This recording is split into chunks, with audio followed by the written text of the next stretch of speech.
is up, Bitcoiners? So sorry we skipped last week. I had a very sore throat and I was not able to properly host, but we have a fantastic panel for you here. I'm super excited to introduce these fine folks and talk all the Bitcoin craziness. Last time we were doing this show, we were crushing 40K, and now we are going sub 30K. So Bitcoin is volatile. I hope you all stack the dip. I'm gonna be pinging my Bitcoin guy to get me with some more sats later. But yeah, without further ado, welcome to Drinks in Quarantine. My name is CK Snarks, and my job is to keep the drinks flowing and make sure the conversation flows as well. I'm gonna pass it off to my co-host over in the BTC studios, Bran BTC. How's it going? How's it going, CK and everybody? CK, you got to get me this Bitcoin hookup. I need some more coins. Gotta stack this Sats. You gotta call Yeah, your guy.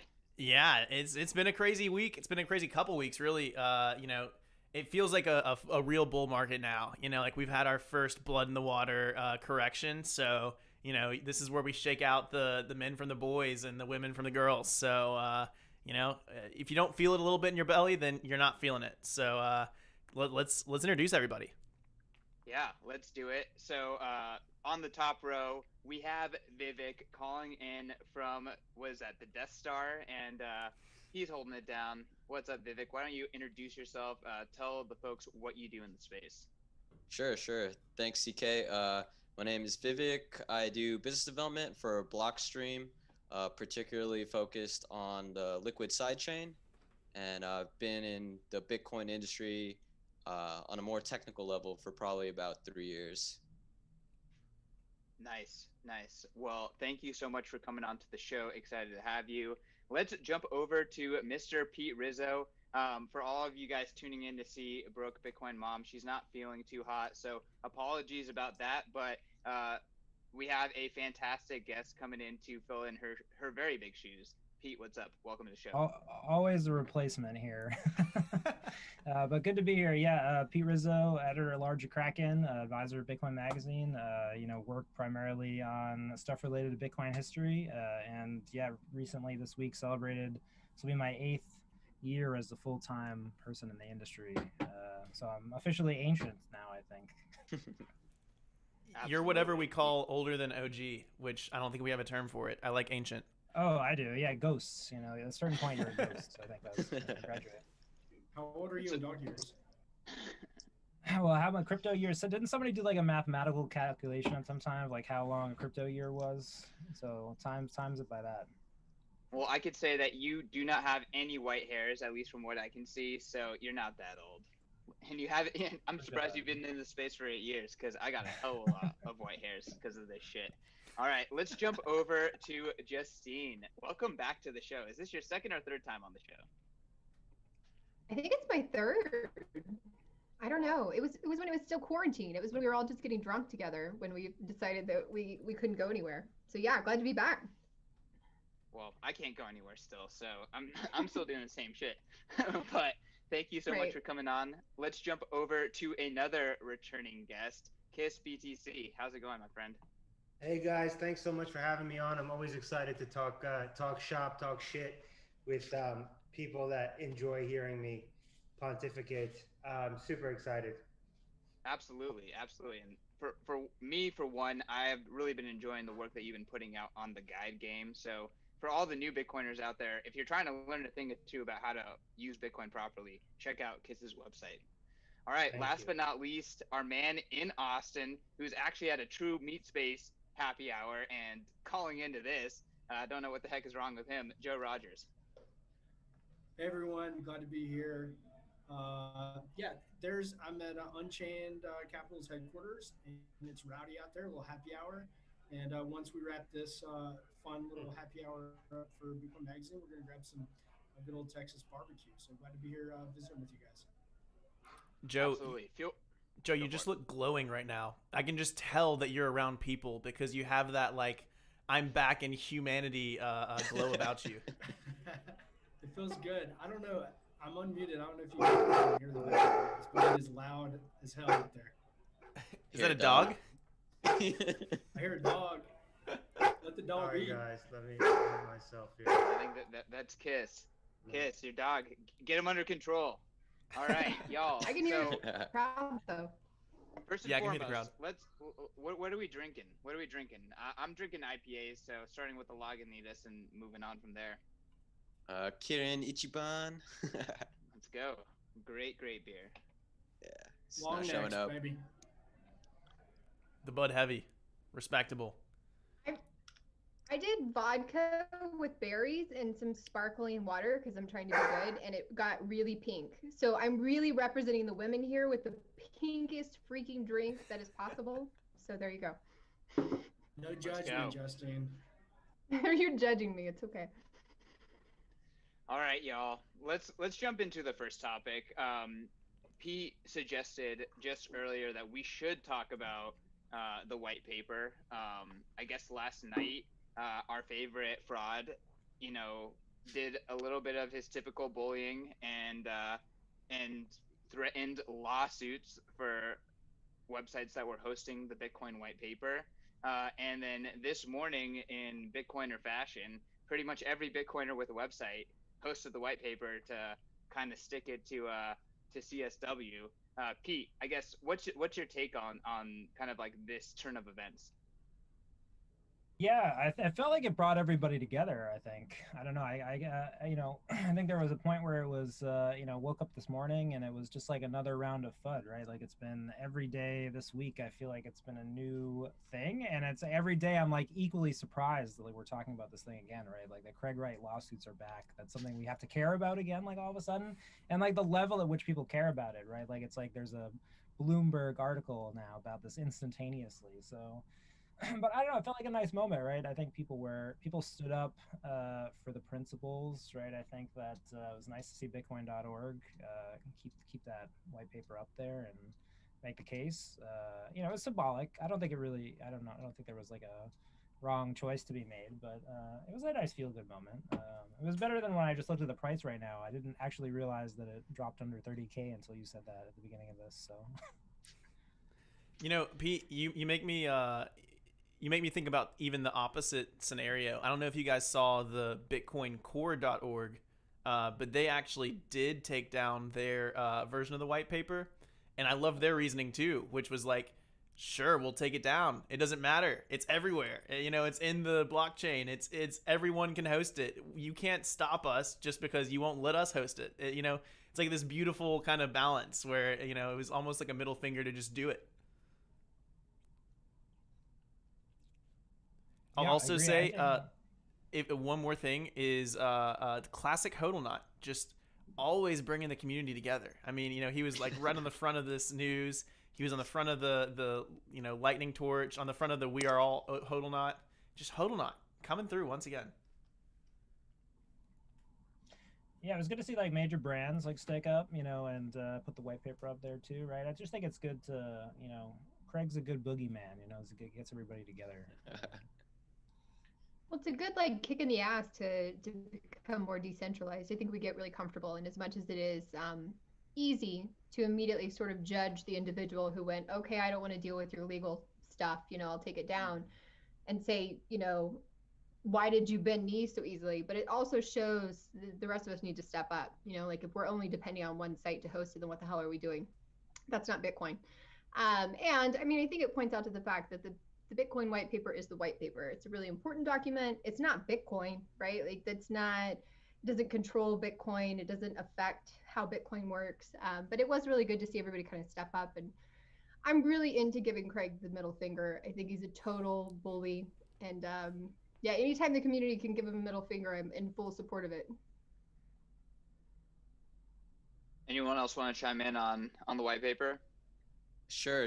I think I recall Jimmy Song mentioning someone encoded it into the blockchain using bare multisig back in the day. So there's even a script that you can download the white paper from the Bitcoin blockchain itself. So it's a little funny that even if we did all submit and take it down, like that thing's not going anywhere. Yeah. Well, even the U.S. government is hosting it. Isn't the Yeah. Yeah, I mean, even the U.S. government is hosting it, so it's like, oh, okay, Craig, like, good luck. Yeah.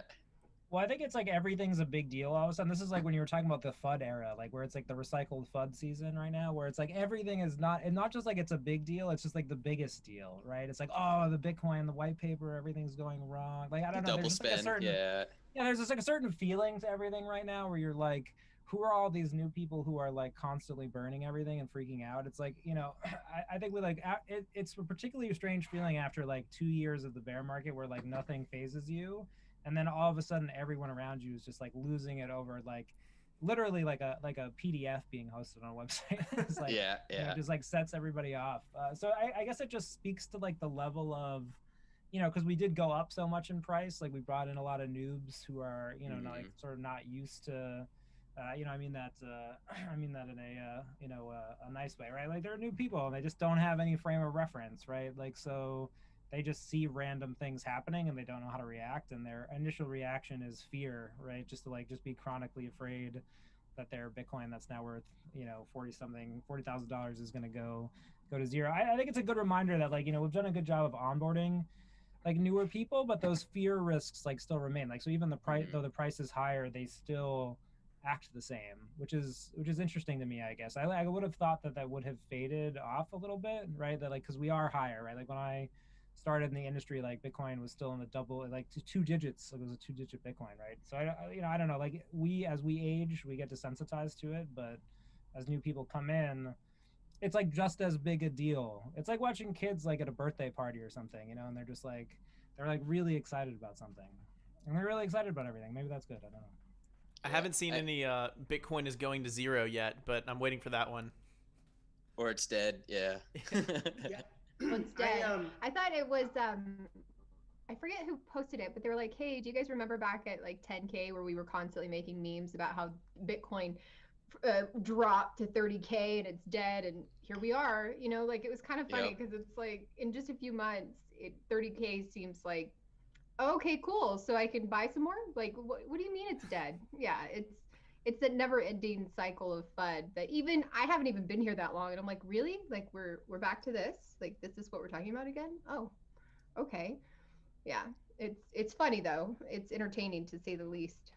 And what's even funnier is I'd say the composition has changed. The noobs this time around aren't necessarily just like average Joe, like plebs. Like it's actually institutional capital. So it'd be interesting to see if they fall for it too, or if they wisen up faster, if there's any significant difference.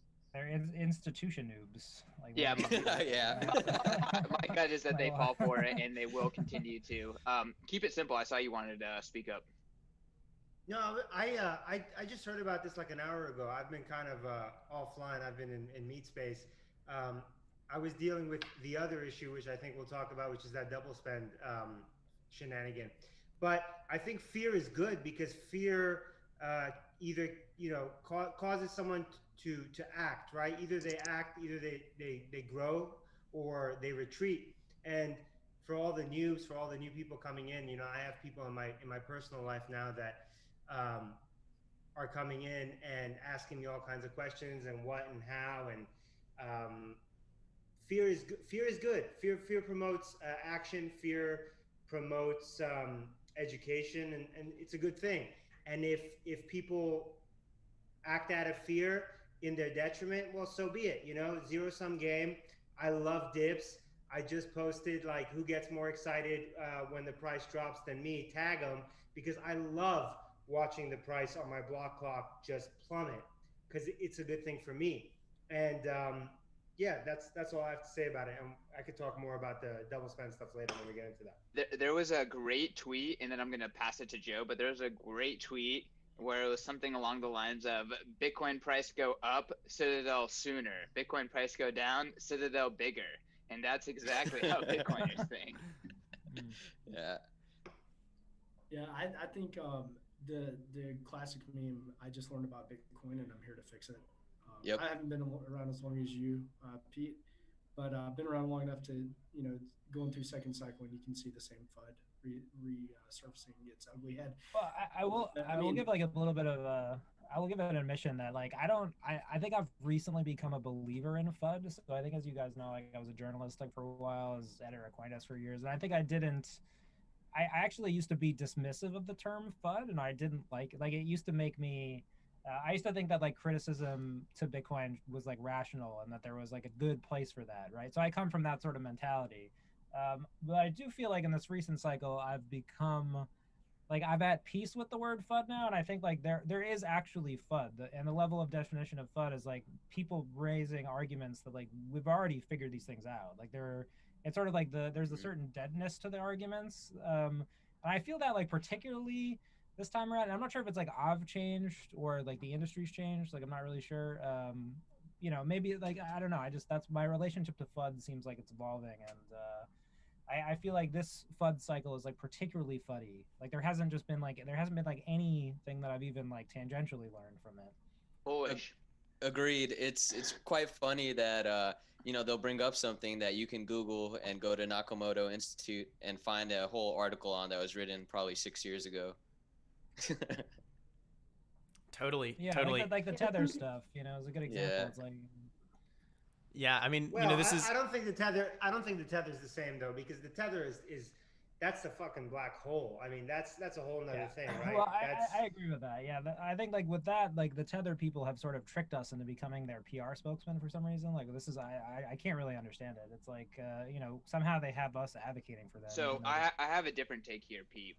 And maybe they tricked us. Bitcoiners have really defended Tether historically, but it's not that we've been tricked to defending Tether. What we are actually doing is we're defending the legitimacy of the Bitcoin market. All of the Tether FUD is based on the fundamental assumption that the Bitcoin market is not legitimate and there is no legitimate demand. And then they have to find ways to rationalize that assumption. Yeah, I would agree with that take also. I just think that it is interesting that like if I had to pick an institution to defend, like Tether isn't in the top 100 or 200 on my list. So I don't know. I do think that there is an element of I think we have to remember that it's also good for Tether like to have us all doing this, right? Like, and they have like a motivation in that.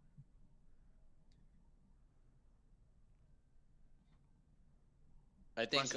Hey, Go ahead. one last thing. I just want to say, seeing everyone come together, I mean, it gives me like that warm feeling, of course, regarding the white paper. And I mean, like, my personal belief system is like very aggressive about, the idea of censorship around this. The white paper was released under MIT license, like, how do you even know that? Yeah, and like we need to defend this like hardcore, freedom of information. This is speech. I mean, can't we do that without like looking up all licenses though? It's like I don't want to go look at old licenses every day. Okay, I'm sorry. I shouldn't have even referenced that. I just did, but I'm saying like my big middle finger to him and anyone else who tries to silence us. Can't stop the signal. Here. So, CK, we've kind of forayed into what our first topic was going to be, which is, all this FUD. And so, if you zoom out, it hasn't just been, the white paper. It hasn't just been Tether. More recently, we kind of mentioned this for a second. There was the Bitcoin double spend attack that happened yesterday. And, man, what was the other big FUD that was coming out? Bitcoin mining is killing the environment. Literally, you can pull these straight off the FUD dice. So, I don't know if you guys have thoughts on the broader stuff. Kis, I know you were just talking about, doing something around the double spend. Do you want to kick us off on that one? Yeah, so I have some friends that I guess if you put them in a box, you would call them institutional money, right? And with all this institutional money, with the Michael Saylorness phase that we're in, they're coming in and they're like, what is this? They're hearing podcasts. The space has really blossomed as far as just dissemination of information across multiple kind of niches, right? Like the Tim Ferrisses and the Navals, and then you have all these different people kind of talking in the last couple of years. And so I get a text from someone who works in the legacy finance industry, saying with a picture of a Cointelegraph article about the double spend. And so I was in the middle of working, and then I'm like, all right, like let me look into this, because what's really interesting about this bull cycle, and the people in my life that are coming into it, every opportunity to explain stuff is an opportunity for me to learn more, because having to explain things that I don't even think about anymore because I've been in this space for a while, and I don't like, you know, this double spend thing. I'll read like 3 lines and I'll be like, all right, this is nonsense, or like I don't even look into it, right? But because I have to explain to someone and I have to kind of hold their hand, it changes everything. And so I have to kind of dive in and like learn how to communicate. And so doing that today was really interesting, because I had to break down, okay, what is hash power? What is like consolidation of hash power? Then we have like China hash power FUD, and then we have double spend FUD, and then we have like quantum computing FUD. It's like all of these different layers of FUD that it's like, all right, this and this and this. And so I ended up finding something by Jan Pritzker, and then a couple of things from Jimmy Song, and then like copying and pasting and typing this whole thing out. And then once I dealt with that, the next thing was like Sweet Janet FUD, right? And a U.S. government crackdown, and why that's ridiculous, right? I guess from our perspective, because it's like you can't. So I just found this Twitter handle, Anil, who wrote the printing press on BitcoinMagazine.com, comparing Bitcoin to the printing press, right? Is it Anil? He's the man. He's the man. Unequivocally the man.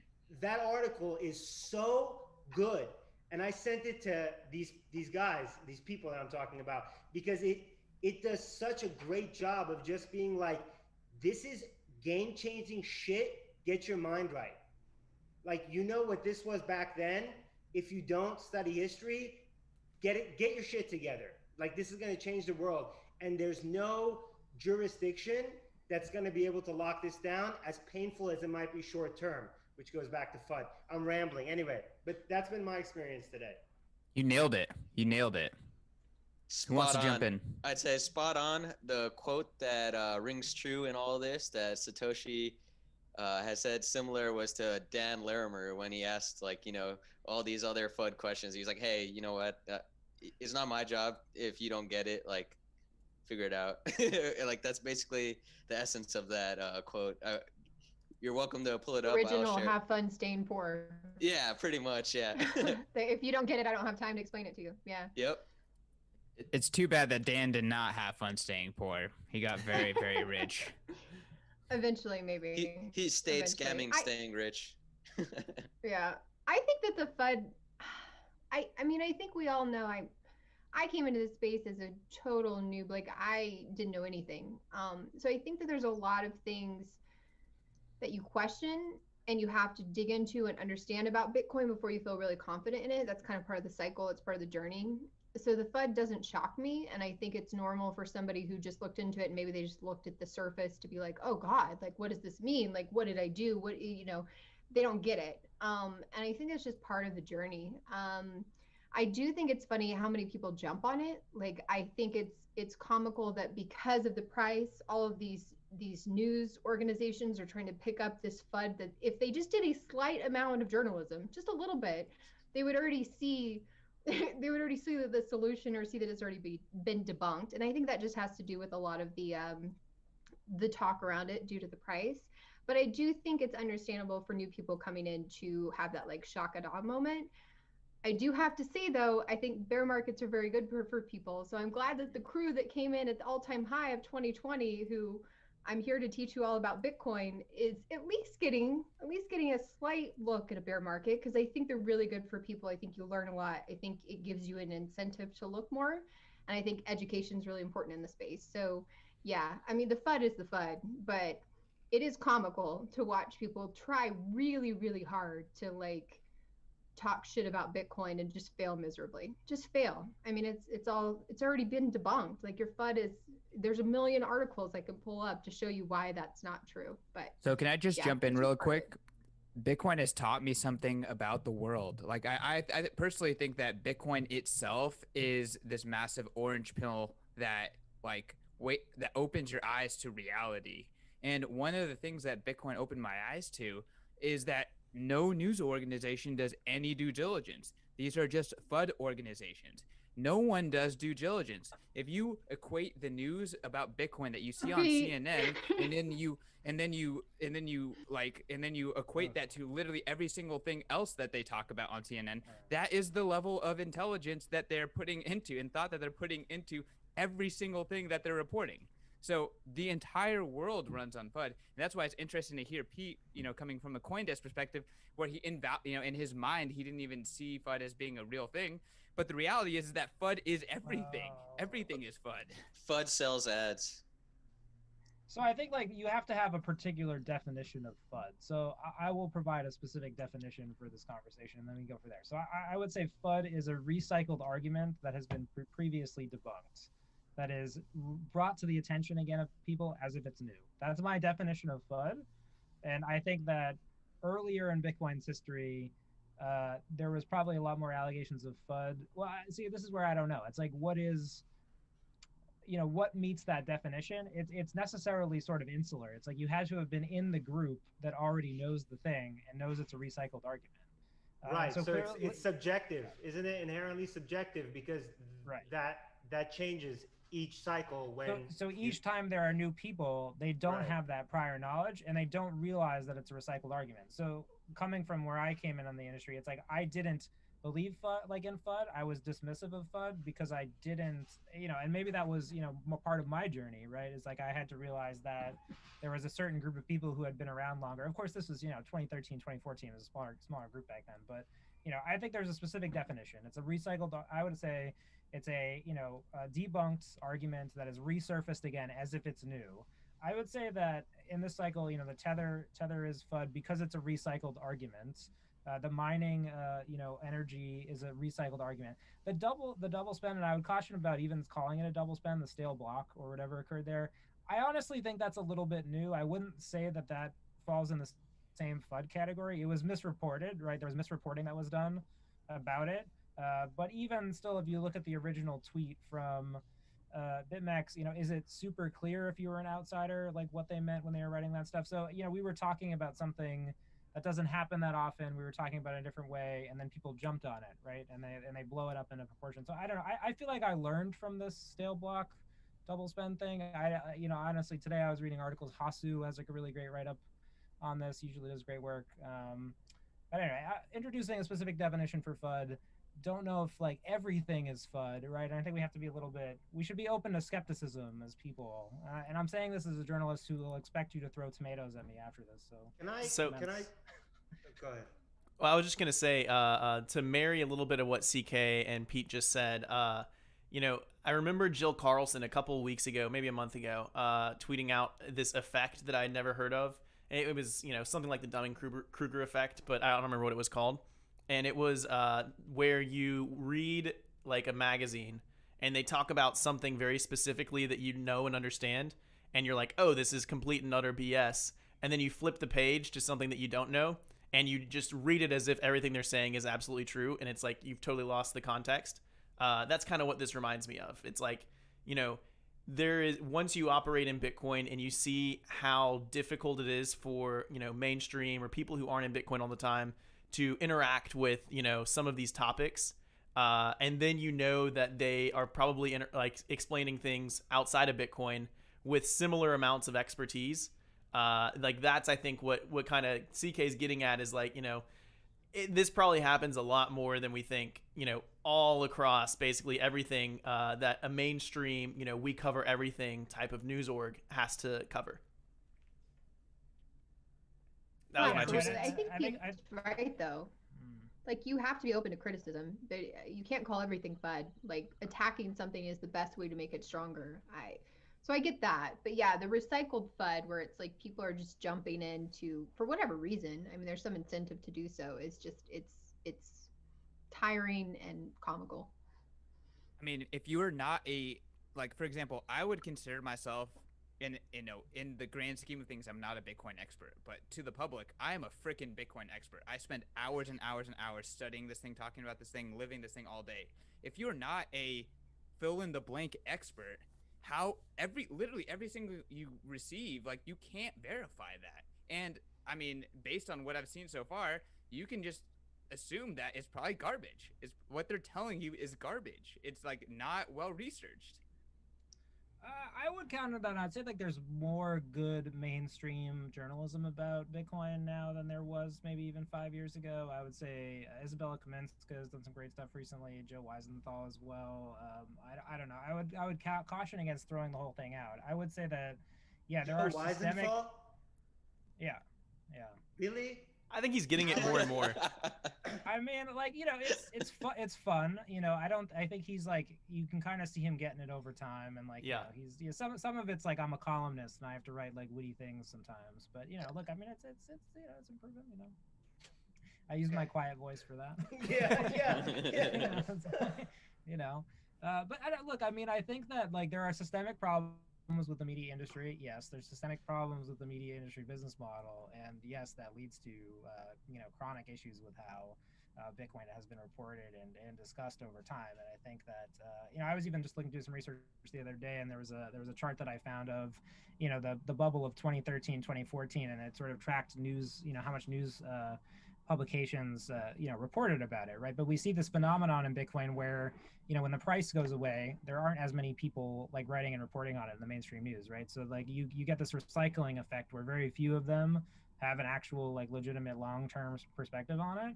And look, the reality is a lot of these people who are coming in every cycle, you're a young kid at CNN, it's like they're gonna throw you crypto stuff, right? And look, you can say that the individual talent of the journalist, some of them will become good at it and some of them will get it and some of them won't, but that's I'm not even behavior, talking about crypto. I'm talking about everything. I'm talking about these people don't do research and then they report. The world That's what I've is a seen lie. across the board. Everyone is against us. If I can muddy the I'm talking water about Bitcoin. I'm slightly, just saying, like, you want to learn about something, like, you gotta do your own research, man. You can't take any of this stuff without doing some serious research. Everything else that you're hearing is garbage. This is why I focus on Bitcoin, because nothing else has Shawsomes. You So can't verify. if I can muddy the water just a little bit more, I will say one aspect of the FUD that's hard to fit into these models is, the certain people who are building their reputation on, continuing the FUD. The obvious one is Tether. You've got, Bitfinex and kind of the cult of Bitfinex, who are all just like staking their entire reputations. It's all they talk about is how Tether is broken. None of them have really any proof or any way of like doing it, but because like they can continue to say it, they're like getting eyeballs.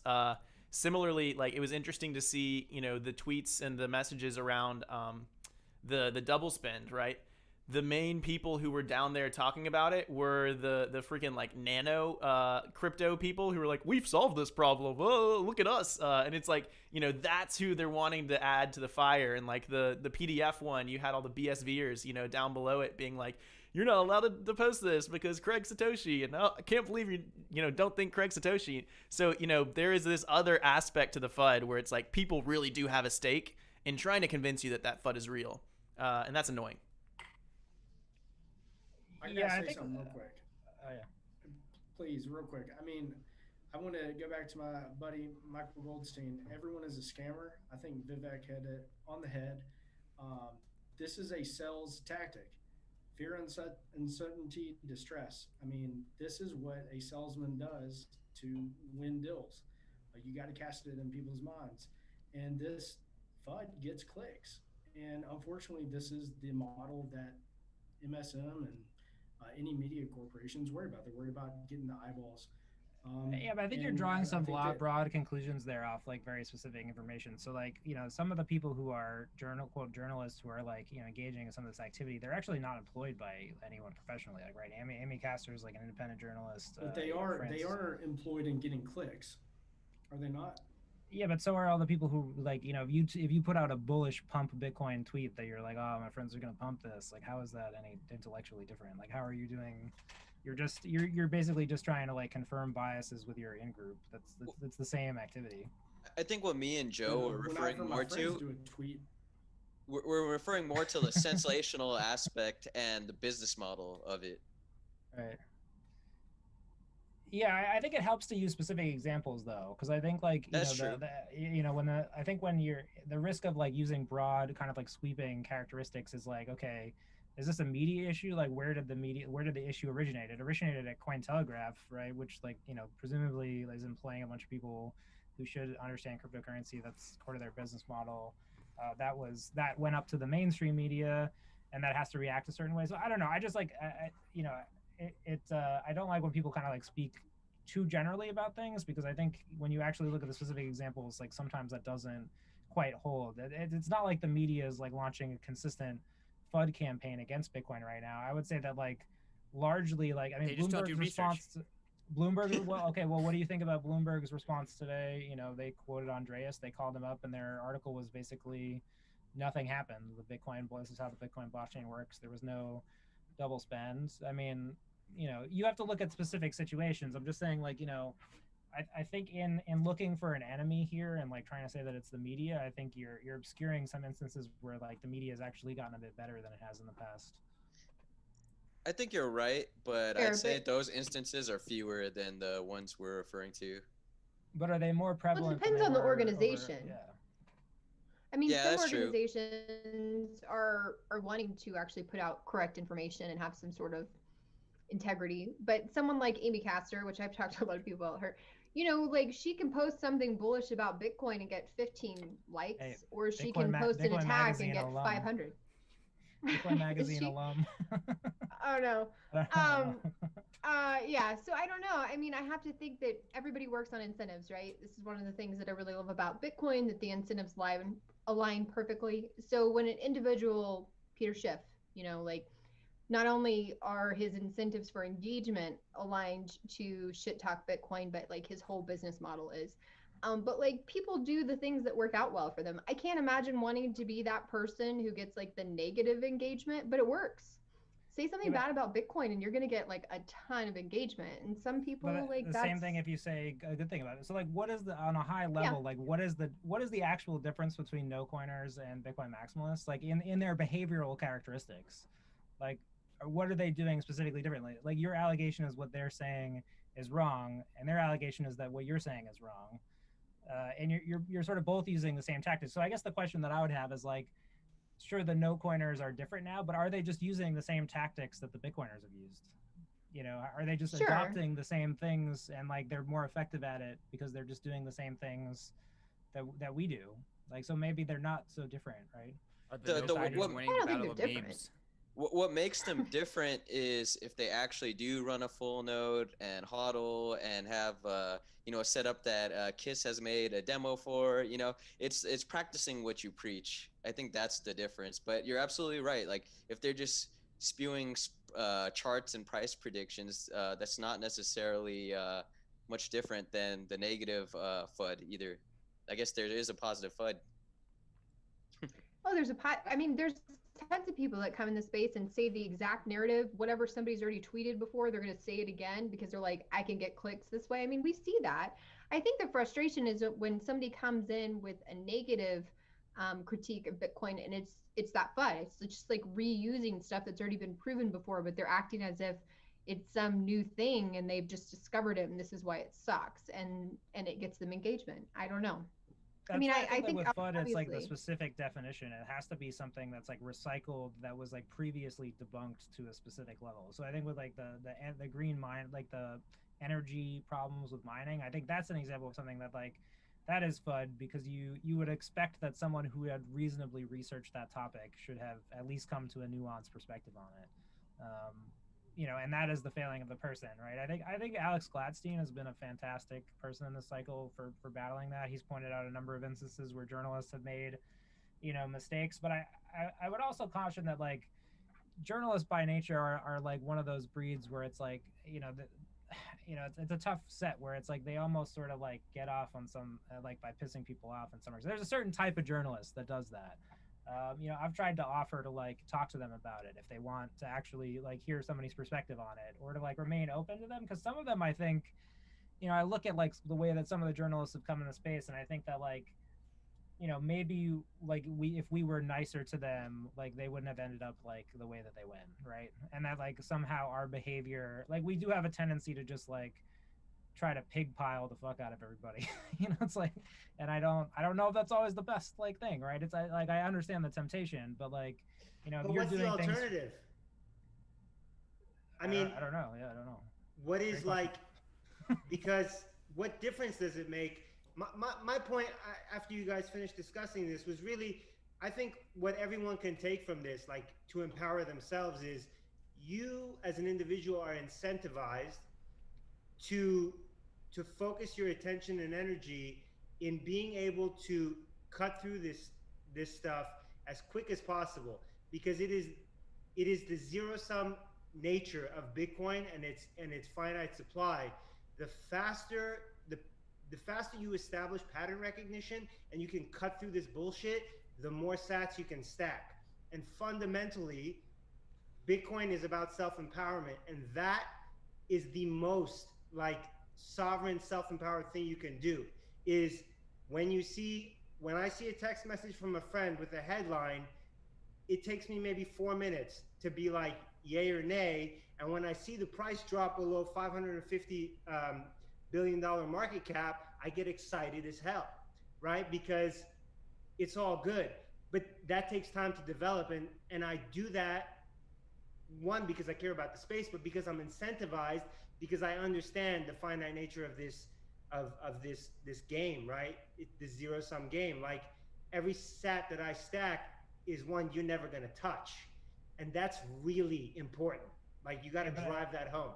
If I just take everything this whole sentence that you said and I took out the word Bitcoin and put it in XRP, then like I don't really know what the difference would have been. Like you're like No, this is why it's confusing to other people. You're absolutely correct. No, but you're absolutely correct. There would be no difference. The only difference is at the end of the day, am I broke or do I have something that's worthwhile and valuable? And I would never say that I could make definitively, objectively that argument to you. I can't, and nobody can. But it's the belief and the dedication to, I guess, objective truth. And I say that very loosely. Please don't get stuck with the the wording. Well, the difference between Bitcoin and XRP is that you can't verify XRP. XRP resides on trust as foundation. Right. Is that true? Like, I mean, why are you saying that? Well, I would say it's a better system because you got a fair launch. You don't have a foundation holding on to most of the supply and dumping it on the people who are buying it. So there's a lot of reasons why Bitcoin, is a more competitive system. But I agree, ultimately it's a marketplace of these different systems, and whichever one is the better system will win out.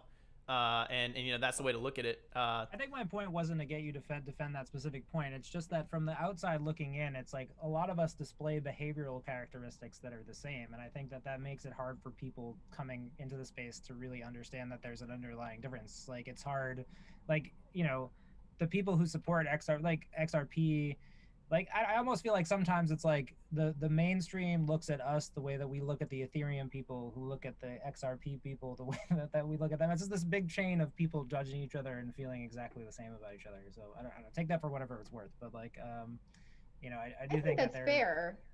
That is fair. But I think the whole point is like what is the responsibility, if we're still talking about journalism here, what is the responsibility of a journalist to dig into it more? Like every journalist doesn't need to be bullish on Bitcoin. They don't need to be rah. Like they can criticize it, but a lot of times it seems that they don't even remotely do their research, and then they get attacked, and it's true, and now they have a vendetta, right? And now they hate Bitcoin and all Bitcoiners, and they're going to say whatever FUD they can to try to have fun staying poor.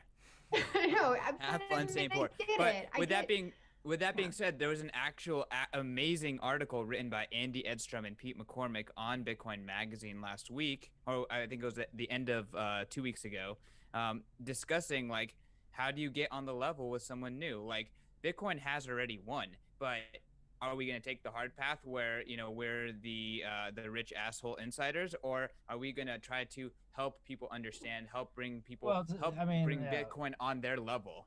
This is the whole like Amir Takai objection to Bitcoin, which I think is largely like what are we doing enough to kind of get it out there and like bring new people in, right? Like and are we venerating people who do that, or are we just venerating people who like dunk on people on Twitter all day? So it's like what are our values, and like how do we reward people for showing those values? It seems like increasingly we're playing this game where we're just dunking on fudsters and then like high-fiving each other and then pretending like this is education. I'd argue that Twitter isn't Bitcoin. You know, Bitcoin Sorry, that is was like a separate. really harsh take. Yeah. Well, I mean, either way, Twitter isn't Bitcoin. It's completely separate. And what I tend to think there's like a spectrum, right? Where one side is pretty much where you're a jerk and you're just like, this train is leaving with or without you. And that's tends to be my attitude that actually gets people to do things, and it serves as a call to action. Or the other one where you're the door-to-door salesman who's like, hey, you really need this now. And I find that the psychology where you say this is going to happen with or without you is more motivating for them. It incites more curiosity, and I think at the end of the day that works. I want to send some people on missions. Like we should send some people on missions to go like door to door. And like I want somebody to film that, and I think we should go door to door. Have you heard of Satoshi, our Lord and Savior? Am I the only one that Wow. pictures? Hey, quick story. I spoke to Isaiah Jackson yesterday, who's famous for Bitcoin in Black America.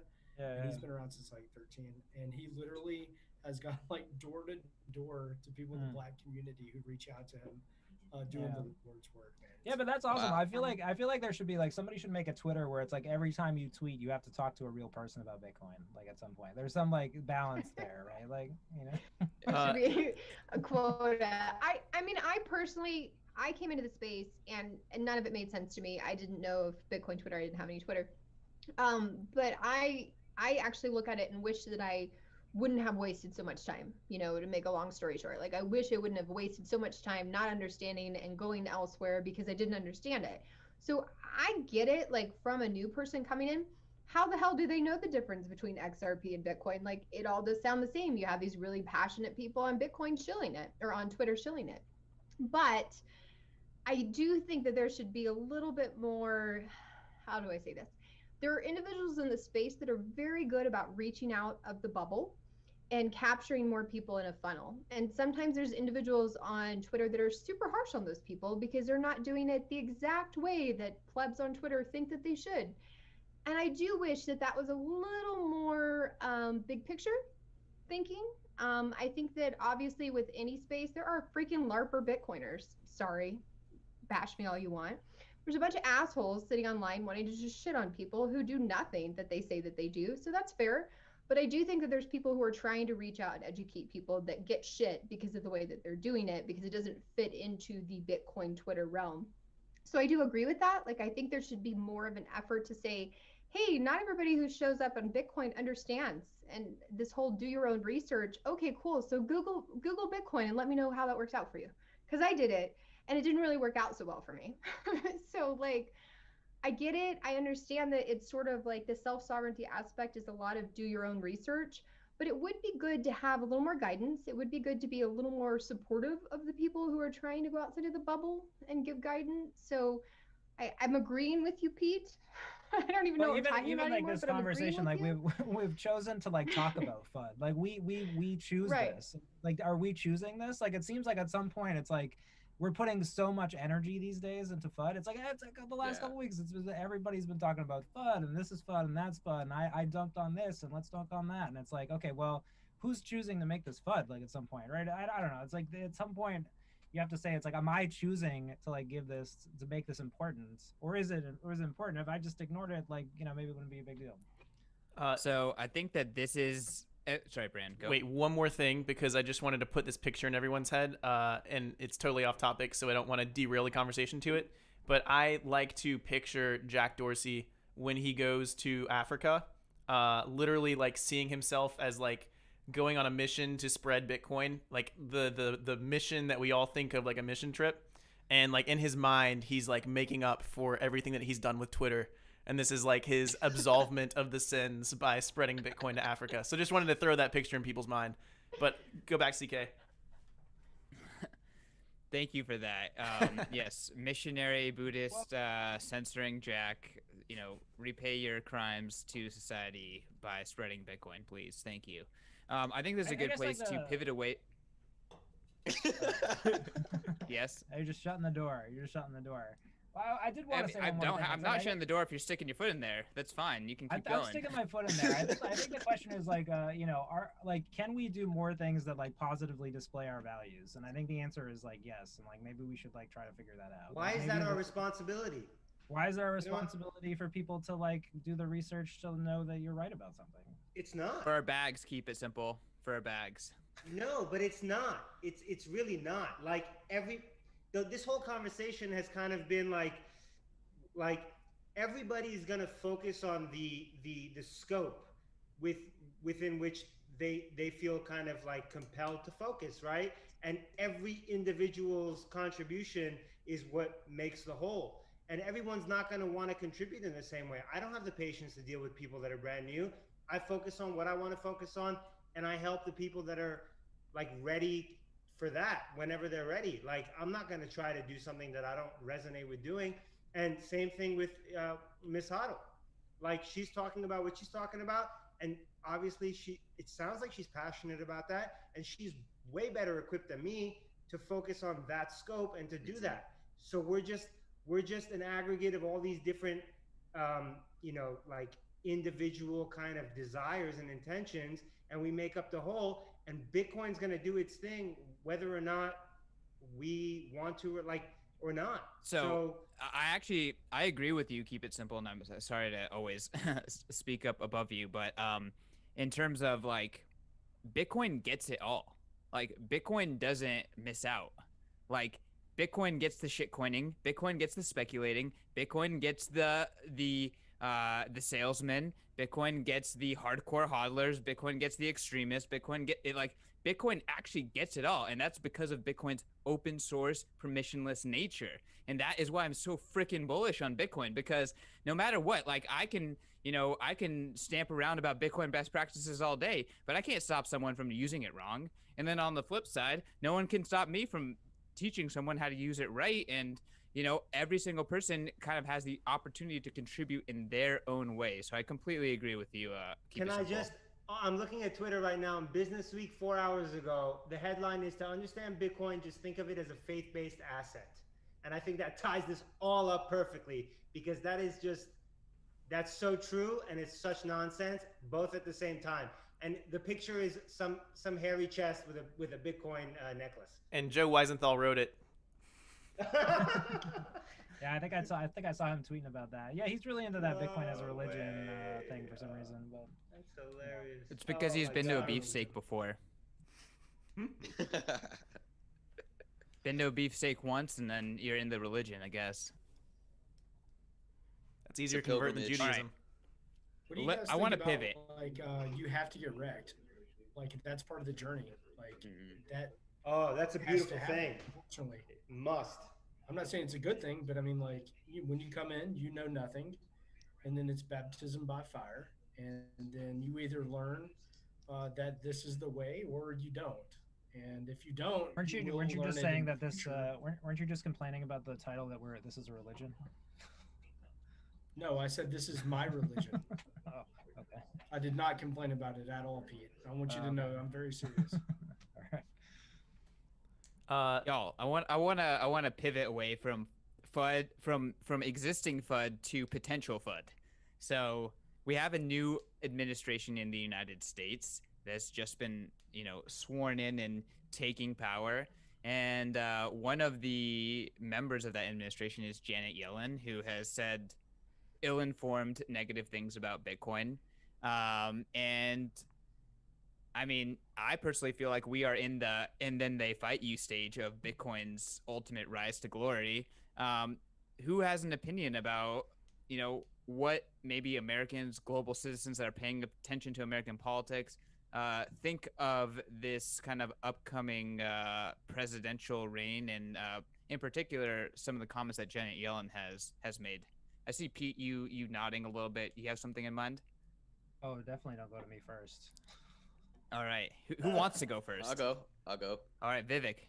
So I'd say that there's a divide amongst the Bitcoin community, pretty much that institutional capital and the whole sovereign crowd. And that'll probably grow this coming year, because the institutional side tends to be the ones that like to sit on the fence and cross all their T's, dot all their I's, like make sure like everything is okay before they make any moves. So they'll always be doing that, and then at the same time that frightens the sovereign aspect that people like, holding your keys, and that whole one hop KYC thing kind of frightened people already.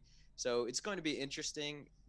I'd say perhaps this administration is a bit more capable of understanding these matters, but at the same time, the U.S. is a complete shit show with the way each state is handling COVID restrictions, whether lockdowns or supply chains. So I think there won't be much change. So I would disagree, and I have a completely ridiculous argument to make, and this is really just in jest. But I think that Janet Yellen doesn't have a sense of humor, and maybe the biggest mistake that Bitcoin has made is that we made Janet Yellen into a meme, and the Bitcoin sign guy has irreparably changed the course of Bitcoin because he placed Janet Yellen in the best Bitcoin meme ever created, or one of the best Bitcoin memes ever created. And I think that she is seeking vengeance. I think she needs to restore her, reputation as the central banker that she is. So her goal will be to crush Bitcoin, and she's already said it with her first statement as Treasury Secretary, which is that, of course, Bitcoin funds terrorism, which is just, if you wanna ban something, the first thing you have to do is you have to connect it with terrorism. And so, we saw the first move in the checkers game by Janet, and here we go. I like how you called it a checkers game. It's not a chess game. It's not chess. It's checkers. I'm in the States, right? And self-sovereignty is important. And one of the things that was really a barrier for me when I first got into Bitcoin is, if the government wanted to just shut it down, right? And I think one of those things that I'd come to the conclusion of is that that's not where their incentive is. Their incentive is to tax it. I think we're in a good place that we have a lot of friendly to Bitcoin individuals going into the Senate, into Congress. They're understanding a little bit more. I think that, I don't know that she has a vengeance. I think that maybe she sees it as something not real. That's not mature. It's a joke to her. It's some black market, Silk Road. Nobody's actually using this. I think that that's a normal thing for people to think. I think Alex Gladstein is actually really good at this as well because he's so involved in things that are truly helping individuals with Bitcoin, and he always can come in with a list of things to say like, no, these are the things that are really helping people with Bitcoin. I think it's part of it. I personally don't think there's going to be a big change. I think there's going to be more regulation, perhaps. We're going to see a tax increase if you're selling. And then eventually it's just kind of come apart, of like the stock market aspect of how they do things. As long as they get their cut, why do they care? I don't know. That's my conclusion. I'm not sure if it's fair. Yeah, I think that's an interesting take. I think that the real truth is probably that the Bitcoin market and the larger cryptocurrency market for a while, as big as we think we've gotten and as much progress as we've made, I don't think that we're even on their radar in terms of something. I think that will change in this cycle. I think when Bitcoin breaks the 6 digits, when the market capitalization start getting really large, when institutions start playing around. I think Marco Santori, who I work with at Kraken, has sort of said it. It's like, we haven't seen the "and they fight you" stage. And I think there was a good article on Bitcoin Magazine today by Randy Brito, where he was going into, okay, the government is still allowing us to use Bitcoin. Like all the ways that we interact with exchanges and the way that we use the system, to think that we are actually, really fighting the system. No, it's just the system hasn't really woken up to that it's an actual threat. So I think that it will be interesting to see that game theory play out. And I think that, we haven't seen the politicization of Bitcoin. Like Bitcoin is not a blue issue or a red issue. And I think that as it gets bigger, it's going to enter the culture wars, right? Coinbase is in the culture wars, but like Bitcoin and cryptocurrency, I think, are largely still on the edges of that. And I will bet that, I think I tweeted this like maybe 6 or 7 months ago. It's like, we have not seen Bitcoin succeed at a time when other traditional economies are struggling and failing. and that will be very threatening to them. And I think that that is the outside thing that will pique their interest. And I don't know. Again, I try not to be too bearish about these things, but I do think that we're not. If you think that Janet Yellen is spending her nights thinking about Bitcoin, like she's not. I don't think she is yet. But I will be very. I think we should be very wary of that time. And I also think that time is going to happen sooner than later. Like we're getting towards that time. It's time for all of us to set up ham radios and send transactions via shortwave. Well, I think that and I think this is obscured by some. So we live at a time where there are some individuals in the world who are somewhat persecuted for their involvement in Bitcoin. So it's kind of forgotten, but a lot of the Chinese CEOs, the people who run those exchanges and the large mining firms, they're effectively under house arrest. They can't leave the country. You don't see those people traveling.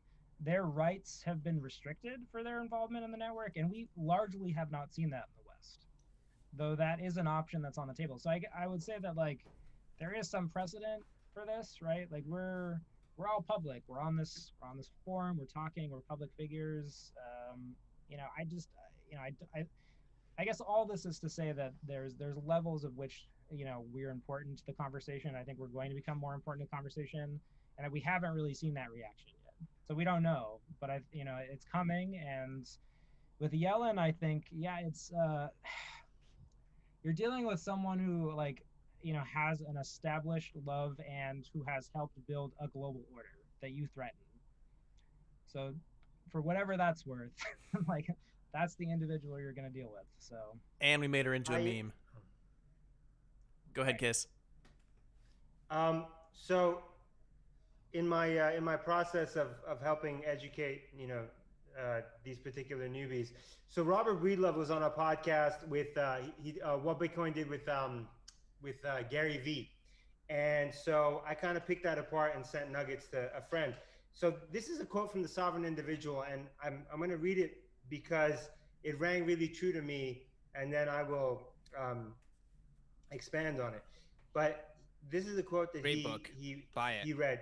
Phenomenal book. So the quote was, "Market forces, not political majorities, will compel societies to reconfigure themselves in ways that public opinion will neither comprehend nor welcome.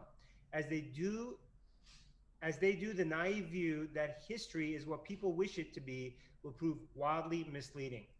So I think that, as we've seen, draconian measures like the halvening are exponentially increasing.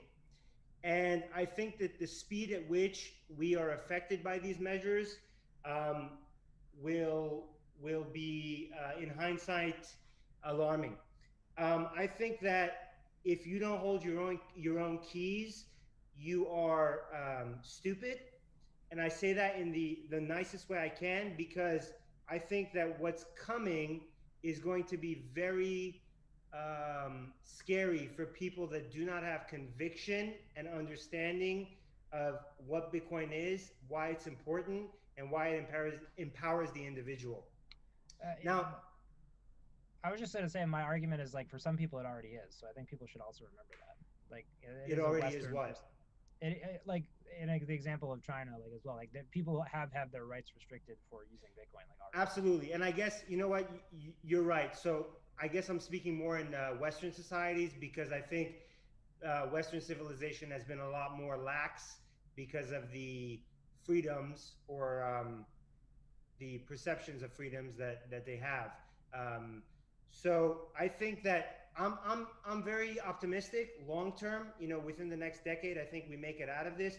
But I think in the midst of it, it's going to look very wonky, and the people that don't have conviction or I guess a belief system in place are going to emotionally have a lot of turmoil. So I think it's important that all of us who maybe have a stronger belief system in place, and you can perceive that however you want, but I'm speaking to the monetary properties of Bitcoin and the value propositions of Bitcoin. I think everyone on this Zoom understands what those are. Otherwise, we wouldn't be here talking about this. and helping other people understand what they are so that they can feel maybe a little bit safer and more secure in those, because those are what empower the individual. So let me jump in real quick. First of all, if everyone could speak up, several people are complaining that the volume is too low. I don't know if you can bump the volume on your end, Bran, but everyone make a concerted effort to speak into your microphone as loudly as possible. Kiss, I completely agree with you. I mean, again, I think Bitcoin's inevitable. It's a macro force. It is a change in the logic of violence that is beyond any of us. It's just the game has been changed now. It's like the printing press. But at the same time, are we going to take the painful route for individuals, for Bitcoiners, or are we going to find ways to communicate Bitcoin's value prop, Bitcoin's social scalability in ways that can try to alleviate that painful process? I don't know. I think that's absolutely still up in the air. I think if I can just jump in I think one interesting thing that we saw this year, and I try not to get political. It's like my life for the last 4 months, trying not to get political. But I think we've seen how easily a fear can be put into people. And when that fear is put into people, how easily they will agree to remove the rights of their neighbors, right? Even no matter what you think about political aspects, like the whole Parler app being taken down because, fearful that it was some sort of right-wing extremist group, and all of a sudden it's taken down from cloud services and all those sorts of things. So I think that it would be very easy for individuals to be fearful of Bitcoin if it was pushed to them. But like, what do the incentives say? That's what I kind of go back to is, so the individuals who would make the fear, what are the incentives for them to do? It's a lot of them, their whole world is based on this financial system that they built. But at what point do they realize that they can't fight it anymore? And what point do they just jump in? They won't. So that's something I struggle with.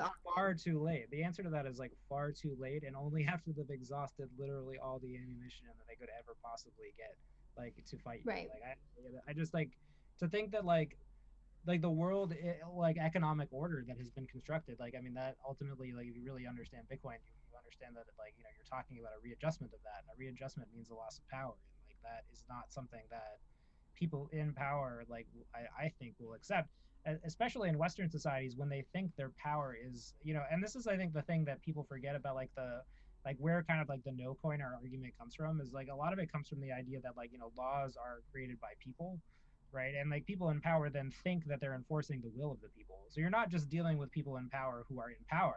You're dealing with people who are in power who think that their job is to enforce the will of the people. And that's like even more, that's like a whole other level, right? And like, I don't know, like a voluntary monetary system that has emerged through a free market is threatening to them. And I think that they haven't realized to the extent that it is threatening to that. And I would say that we should be a little bit more comfortable, like, thinking about like what that means, because my fear is that we've seen the Bitcoin price move very rapidly when it moves, and that window is going to, like, my fear is that the time we go from like not being important to being fought against is going to be very small. Like, when it happens, it's going to happen like that. Like, you will gradually, instantly then go, suddenly. right. But I think that I worry a little bit about that particular like flip, because I think it's going to even catch us off guard, and I think that's bad, right? I think that we should try to keep. That's why I kind of brought up the example of the Chinese community as being like a group of people that have lost, like, or had their rights restricted for using Bitcoin, and I think like we don't really talk about them enough, because that has happened and that's become a part of their life, and that by not talking about it, we forget that, like, oh, okay, not only is this possible, it's actually like already happening, like, to an extent, right? Like, and I think that we should think about scenarios like that, right? Maybe more than we do. I don't know. Well, I mean, those kind of actions also isolate people, right? That's where a government, a leader, a politician, like, they are actively isolating their population. And I mean, you look at what has happened in the US with the right-wing extremist domestic terrorists and the silencing and the closing off of that group, the taking away of right legitimacy and that kind of thing. And no one really blinks an eye at the fact that literally 49% of the country was about to vote in that direction again, right? So there's a huge portion of people in the United States who have been directly isolated, and by attacking Bitcoin later in its life cycle, not now, not today, in the future, you will be isolating more and more people, and the draconian measures required in order to actually execute that destroys your reputation. It destroys the faith in that institution. It destroys the legitimacy of that institution. I mean, the reason I believe that the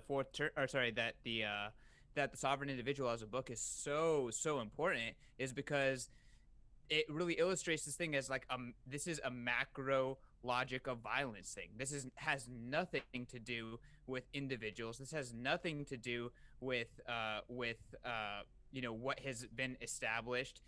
This is a shift in reality. And I mean, if you're gonna fight reality, it's gonna make you look bad. Like, you're gonna start looking like this evil authoritarian people, and the public perception around that is gonna diminish.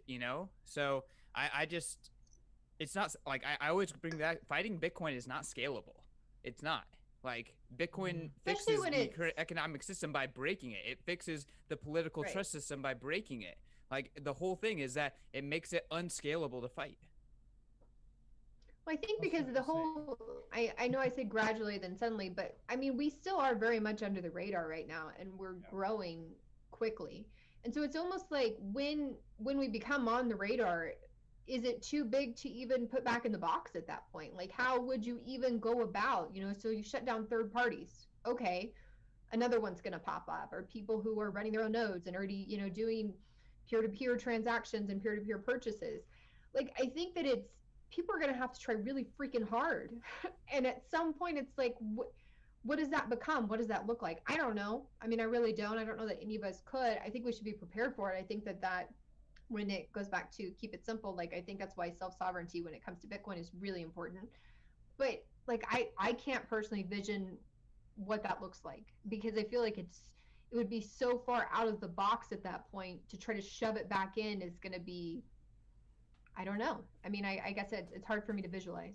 Justine, to your point too, one thing that we haven't mentioned yet when it comes to this new administration is the flip side of it, which is, I don't know if you guys hear that right now, but it's the machinations of the money printer. And the money printer is burring very hard and burring harder as we speak. And, there is, at the same time as you're going to see, like everyone's saying, the interest of the people in power to stop Bitcoin, you're going to see them, at the same time make Bitcoin probably more valuable and bigger because of their exact actions. And so it's like it's this weird dichotomy where, they're almost fastening their own, demise or replacement, by, doing the things that Bitcoin was built to stop them from being able to do. So, it's very interesting.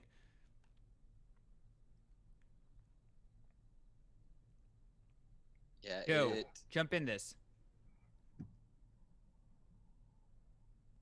You're muted. Listen, I just want to say that I've been disagreeing with Pete Rizzo all night, and I feel like I'm being sympathetic with him now, finally. So, Pete, we're coming around to each other here, so this is good. Also, speak up as much as you can. I usually have an adversarial role towards CK, so this is nice. This is a nice page. So I just want to go back to something CK says.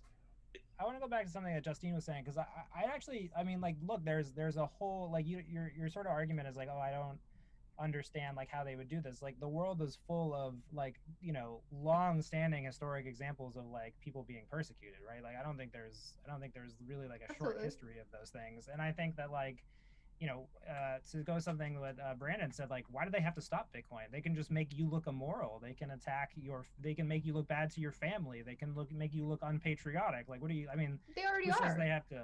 Sure, they might be, and they can do, and on a larger scale. Why you don't even, the idea that you have to stop the thing itself, to stop the thing. Pete, that sounds like FUD. Well, I mean, I don't know. Yeah, maybe. I think you're right.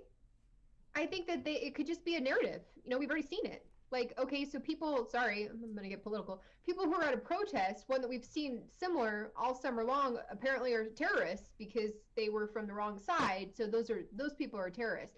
Like, very quickly can they change the narrative to, that we, because we hold Bitcoin, are the bad people. I get that. It's just, I guess it's not that I don't think it can happen. I have a hard time visualizing how that works long term. As CK said, like, how is that scalable? How long does that work for? Before it's just like, fuck you, like, we still got it. We're still, you can say whatever you want. It's fine. We'll all be anon. I don't know. It's not that I don't think that it's a threat. I think that it's just, I have a really hard time seeing long term how that's successful, if that makes sense. I do think it's a threat. I honestly think that being visual on Bitcoin Twitter is probably the stupidest thing I ever did. But like, here we are. So yeah, I don't know. It's not that I'm not saying that I don't think it's possible. I just don't know what the end game would be. I don't know how that works out for them long term. So the one silver lining I'd say is Bitcoin's powerful incentive mechanisms. I think it'd be in our interest as the United States of America to get into Bitcoin mining, things like that. Using our natural energy reserves, whatever, nuclear power, whatnot. And I think as the price rises, possibly this will be reconsidered. And at the same time, with the printing going on and tax season coming up, small businesses shut down, like everyone's questioning what was so ingrained in us. Our whole lifestyle has been completely derailed. So I think this is a powerful learning period, and I wouldn't say necessarily that would go straight to persecution where suddenly it's 100K and then now we all have targets on our head. But if you do feel that way, you should become very proficient with firearm usage. Well, I would actually probably interject a point here about financialization that probably doesn't get said enough, right? Like, I think one of the reasons that the powers that be in the fiat system sort of developed, right? Debt is money owed to another, and those relationships, if you look at the way the global order is constructed around the fiat system, it's there is this sort of sense that there's a mutually assured destruction that kind of keeps everything in place. And I'd imagine that if you found somebody who was like, helped build that system, they would make the argument that the world has become a less violent place, like because of the current system, because essentially the countries are all, they're trading their debts with each other. They're less likely to be aggressive with each other. And to be honest, like, I'm not sure how much they don't understand Bitcoin as much as they like fear the eventual outcome of Bitcoin. I don't think that, you could argue that like, maybe some of their inclinations to that are well, you can be sympathetic to them.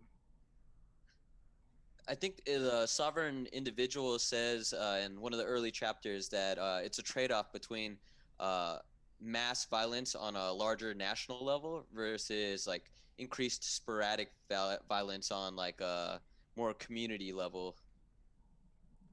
And to that point, Vivek, it's like we're trading off mass violence for extreme inequality. And that's really the trade-off is like, we have a system of have and will never haves.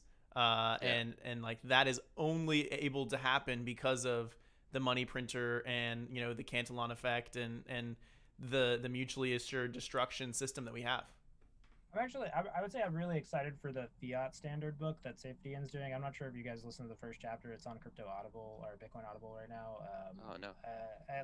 I think that like Safety is going to drop like a pretty like, I thought he was just going to like beat up on the fiat system for a while, but he seems like he's making like a real attempt to like sympathetically understand where the system comes from. I'm excited to learn from that because I do think that we might have underestimated our opponent a little bit. That's the sense that I got from that first chapter, which is that the fiat system, like, we have this impression that it's like an old archaic system that like Bitcoin just will completely obliterate like out of its own existence. But I don't know, I'm not so sure, like from reading that or listening to that chapter. So I'd say that the intention of Bitcoin is not to obliterate the system. I almost see it as like a life raft and the system's having a meltdown. Like it's just like something as individuals we can do to prepare in the event our governments or any institution fails us, which lately has been more prevalent. like every day. There was a great quote in the legendary article by Gwern, Bitcoin is worse is better. And the quote was that, Bitcoin can kind of sit by the river and wait as its enemies flow down the river and die. And I think that that's exactly true. Like, Bitcoin doesn't need to do anything. It just needs to be there. It just needs to be consistent.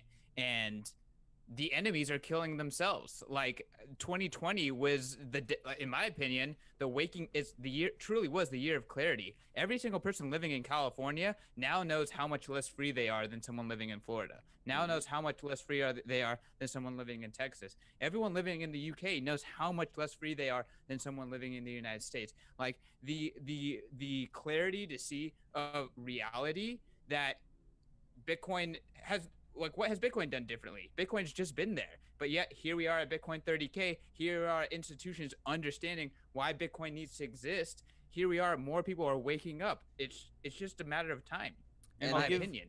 And it's not even something. It's not even something crazy like firearms or anything like that. It's something as simple as, like we were talking before this call, just getting a damn haircut. So I'll give a counterexample to that idea, and I think if you look at history of anti-fragile, and I'm definitely speaking out of my own experience, but the Jews are a great example of, an anti-fragile society that's been around for a long time and taken a lot of shit. And there's a lesson to be learned about the Jews who lived in Spain. And in Spain, there was a huge plague outbreak. I don't remember what it was. It was like syphilis or something. And but the Jews always washed their hands before dinner. And they always, they only kind of kept themselves in terms of reproduction, right? And just kind of even social circles. So this plague erupts in Spain, and everyone starts dying in Spain, except for the Jews. And, we're out on this little life raft and not dying from this plague. And what comes of that is the belief that the Jews are somehow responsible for the plague. And the Spanish Inquisition comes, and they end up trying to kill all the Jews and, throw them into different torture mechanisms. There's your persecution right there. Like, so you're looking for historical examples of persecution. Like, exactly. Exactly. So I will say that while, the actual way it may happen is that the system self-destructs totally on its own, and Bitcoin is just safe and out on its own and not affected by it, the system will still try and take Bitcoin down with it because you can't afford to have a life raft if you're the all powerful. Can I throw a distinction out there? Mm-hmm. The system will not attack Bitcoin itself. I mean, it could try, but it's going to fail. The real attack is on Bitcoiners, on people. So, I mean, really, I think Bitcoin is truly immune. Bitcoin was built for this. Bitcoin is decentralized for this purpose. Bitcoin is built for war. It's the Bitcoiners that are vulnerable. I think you go after the number, go up. You go after the number. You take away our ability to see the dollar value of Bitcoin. That if I was thinking putting my evil genius hat, I think that causes us pain. Like, they know that. That's what I would go after. Please never put on your evil genius hat, Pete. Well, I'm open sourcing it, right? Like, but I would argue. I would kind of maybe argue against that, because I think that if they were to do that, all it would do would be to accelerate the Bitcoin circular economy, because it would force people into taking an action that maybe they would have been much more lax to take. And so everything that they do, if America tries to get heavy-handed with laws, then some other jurisdiction is going to be more friendly, right? And they're gonna accrue the benefits of Bitcoin. Their economy will flourish. America will start to rot, and then they're gonna be like, we fucked up. Now we have to go back on this because we want to benefit like, whatever country ABC is doing. So it seems like anything they do is going to benefit Bitcoin, not Bitcoiners, because that's kind of the short-term thing, like CK was saying. But Bitcoin. So maybe all of us just need to jump into like a time capsule, chill for maybe 2 years, then come back out and start building citadels. I don't know. I just want to say this. Look, the state hates the individual, and they're going to do everything they can to fight us. And Bitcoin is that ultimate weapon. So we have not lived under wartime Bitcoin. That I think that was kind of a meme that emerged under this last bear market is the idea of wartime Bitcoin. But it will. It's something that we need to think about. And I don't underestimate the state. I think that coming after individuals is not something that they would not do. I think that is something they would do. But I think the strength of the network is very powerful. And I think that it would only take some courageous efforts by some individuals to harden the network even more. So I'm bullish on the individual, I'm bullish on Bitcoin, bearish on the state. Yo, you're on mute, Sky. Want to jump in here? I think there's a good place to transition to our last topic: the cracks in the internet. We're starting to see why centralization is a weak point for capture, right? And we're seeing kind of unilateral censorship across, across platforms, across hosting services, across social media. We're kind of seeing like the current internet is centralized and broken for because it can be captured, because it's not neutral, and you know obviously Bitcoin is kind of, in decentralization, is kind of at the center of this, right? If the existing system is going to continue to dominate the internet, the decentralized future that Bitcoin kind of stimulates can't happen. So I mean, let's talk a little bit about what we've seen, maybe hypothesize what that means for Bitcoiners, for people who are trying to live free. Joe. Yeah, I think that it's a tough question, tough answer.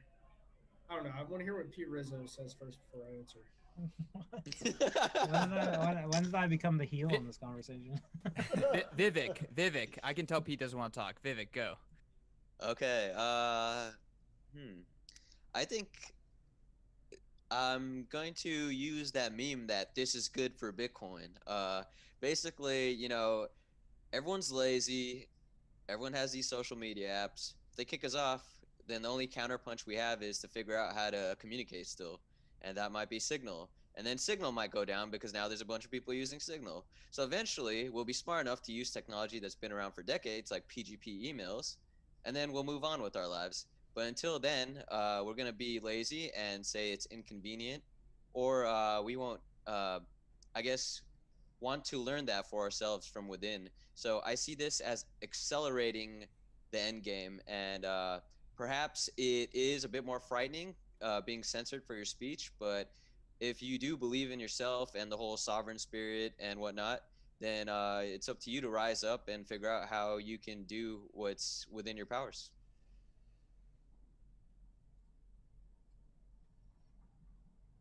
Kiss. I mean, I don't know that I could say it any better or add anything. I think the pendulum swings, and we're at the extreme end. I think with the American Empire, I think the fourth turning is good context to kind of put all this into, and I think we're seeing the fiat system, the degradation of this fiat experiment cascade into everything else. And because the internet was not built with sovereignty and with privacy in mind, I think that now it's those cracks that you mentioned are kind of are becoming more apparent, and it's going to force people to act. And smart people will build things that are useful, and the pendulum will swing back. And maybe we get to a point where we don't have to go to the other extreme and then have to come back to this extreme. Hopefully Bitcoin helps society move forward in a way where we don't have to keep hitting extremes, right? And having this bipolar just spazzing out. Maybe if we fix the money, we can fix so many other things and really like have the world change for the better in a really big way. So Bitcoin fixes this. So I actually I like Look, what you said. I'm not gonna wait on Pete. Hold on. I'm gonna say. Whoa, he just went swinging. Jumping back in. Oh. All right. Look, I think that American entrepreneurial spirit, American exceptionalism, probably is a real thing. It's kind of gimmicky, but I think that like we will develop the tools to make this easier. We're gonna like if we have to, digress to PGP over email, that's fine. But we're gonna make it really usable and really easy.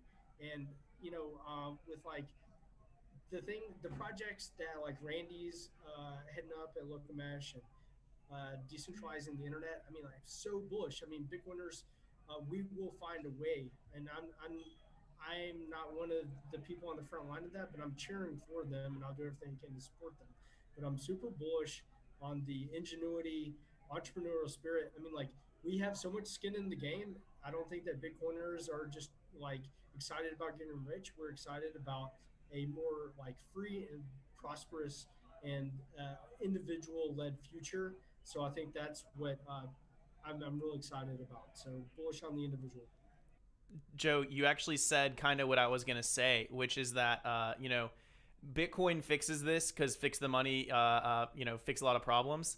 But one mistake that we made in I say we broadly is like the industry in like 2017 was blockchain fixes everything, right? But it came from an interesting point, which was that there's a lot of things that we need to decentralize outside of just the money, and one of those is the internet. And I think that one thing that we're kind of waking up to maybe today more than yesterday is an analog to what we saw in 2008. Like 2008, we realized the financial system was broken. 2021, we realized that maybe Twitter isn't this public town hall. Everyone doesn't have a right to be on Twitter. Like we need to build something that is a public square. But Twitter ain't it, and we should probably stop trying to shoehorn Twitter to be that. Twitter is Jack's microblogging site that he runs and has full control over legally as per what just happened. So now it's on us, and I think Bitcoiners being kind of the first people or one of the first people to really be interacting with the decentralized internet system to help spearhead some of these other decentralized internet systems we need, like a decentralized town square, a mesh networked internet. Other things that I'm just not thinking off the top of my head right now, but you need these kind of resources that we view as public utilities that are right now resting in the hands of big tech to be decentralized. And I think that that's what we're going to see here in the next year, 2 years, X amount of time. Well, I would.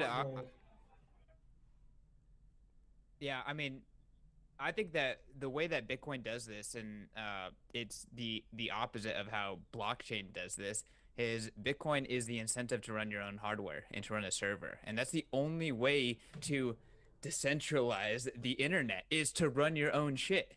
So Bitcoin is the impotence for that. KISS has been teaching people how to run Bitcoin servers, how to validate their own Bitcoin, and making it easy. And that is the cornerstone of the decentralized free internet, is you got to run your own shit. You got to build your own internet. You can't rely on these other people. Yeah, I think like maybe I would make this as a less idealist argument. I think is that Bitcoin has changed like how commercialization happens. So it used to be like the commercialization on the internet was about getting the most number of users, but I do think that Bitcoin changes the incentive model to it like Bitcoin incentivizes us to do different things, and it incentivizes us to ensure that it won't, that it is more decentralized, that it can't be destroyed. So I almost think that like Bitcoin has, like certainly as a consumer, I've adopted a number of habits that like I wouldn't have done if I wasn't a Bitcoin owner, right? Like I wouldn't run a node, like I wouldn't maybe even care about these issues. And you can kind of think about Bitcoin on a high level as economically incentivizing me to conduct those actions, and that maybe that is the scalable part of it, and that's how you get to solving these other problems through Bitcoin. Maybe I'm not adding anything new to this conversation, but that's no, I definitely, I think you said it really well. And the economic incentive to protect your Bitcoin um, is like 75% of the work required in order to do all the other shit we're talking about, right?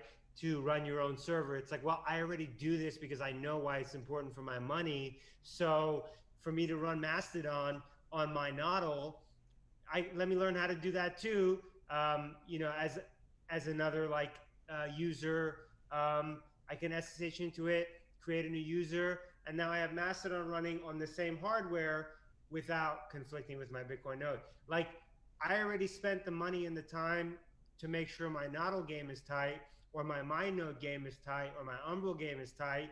So now I can just add Mastodon onto it. Poof, so easy.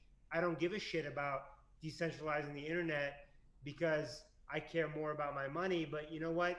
Yeah, that makes sense. So now I'm going to do it, and it's super easy because Umbrel has a one-click install. So it's like incept people through Bitcoin. I mean, it's so cliche, but Bitcoin is so powerful because it is rewiring human beings' brains to be like, hey, dummy, you're like an individual, be sovereign, you have the power, nobody else has the power over you, remember that, and everything else comes from that. Governments need for us to think we need them. And cooperation is vital. I'm not saying cooperation is not important. The individual is important, and cooperation between groups of individuals is important, but the power lies in you, not in Sweet Janet. You know, Sweet Janet can suck my asshole. Where does the Sweet Janet come from? Is that I don't know exactly. No, Sweet Janet is from somewhere. I don't know where I got it. Somewhere on Twitter. I don't remember. So, what you said actually does make me think of one thing that ties back to what we were talking about earlier, which is that, I do agree, Kiss, that you're probably going to see a nice overlap of people who have been deplatformed and censored and people who will be turning to Bitcoin. And Donald Trump doesn't have access to Shopify or Stripe or any sort of payment processor over the internet at all. How soon until he ends up turning to Bitcoin? And the point being, how soon does Bitcoin become the system of the other? And now it's way easier to attack because old Donnie J is the one using it. That argument has been around so long that is literally the reason why Satoshi left the project. It was fear of that. Kick the hornet's nest. Yeah. So, but hey, let's just throw this out there. That as more and more people get marginalized, aka 50% of America today already, the other marginalized. How much more until 70% of America is the other marginalized? That's how Bitcoin wins. I'm sorry, but you can't scale past that. As you continue to marginalize people, everyone else is on Team Bitcoin. That's why Bitcoin can sit by the river and wait for all the fuckers to kill themselves, to marginalize everyone else. And Bitcoin's there to fix it. Bitcoin is there for you. Bitcoin says yes when the other system says no. Now replace Bitcoin with Jesus. Hey, you know what? There's a reason why the message of Jesus resonates with people. But guess what? Bitcoin is technology that we can touch. It's the Immaculate Conception. That's what makes the idea of Jesus so powerful. Bitcoin was immaculately concepted. It can never happen again. I'm not even going to get into the Jesus thing, but something that happened that can never happen again. That's the idea behind the whole Jesus story, and that's the idea.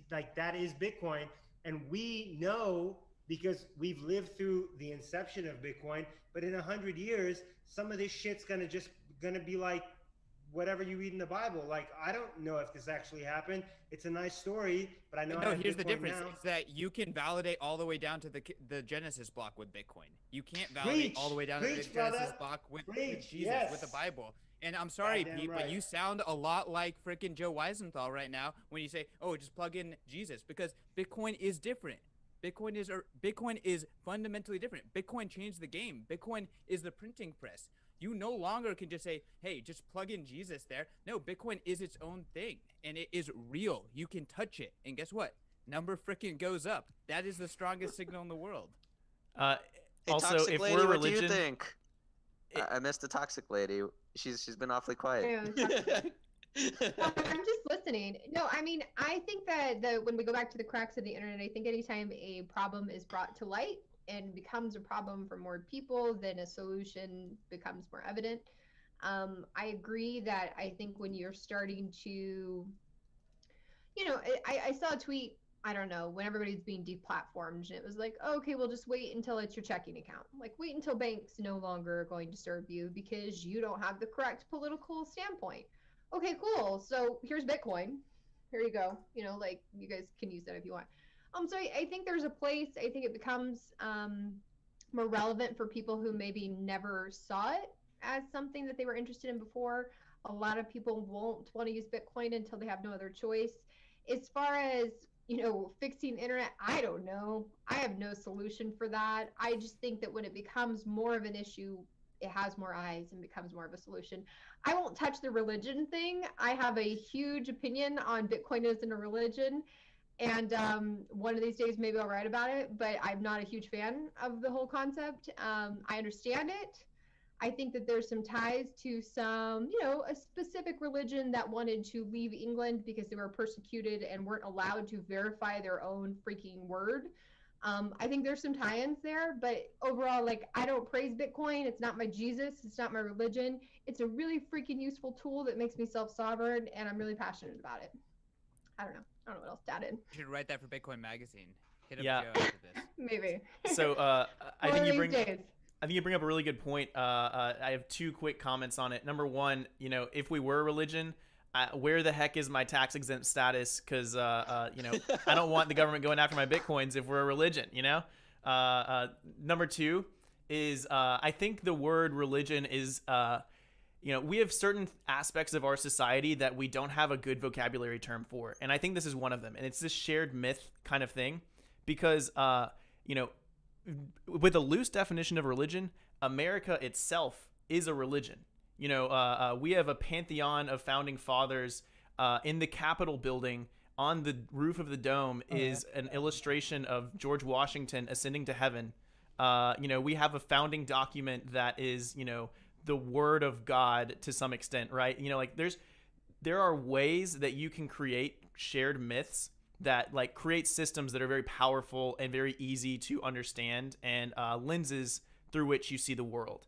And so if you want to call that thing a religion, I think it's a misnomer. I don't know what a good word is it. But I do think that there's a similarity between that and Bitcoin.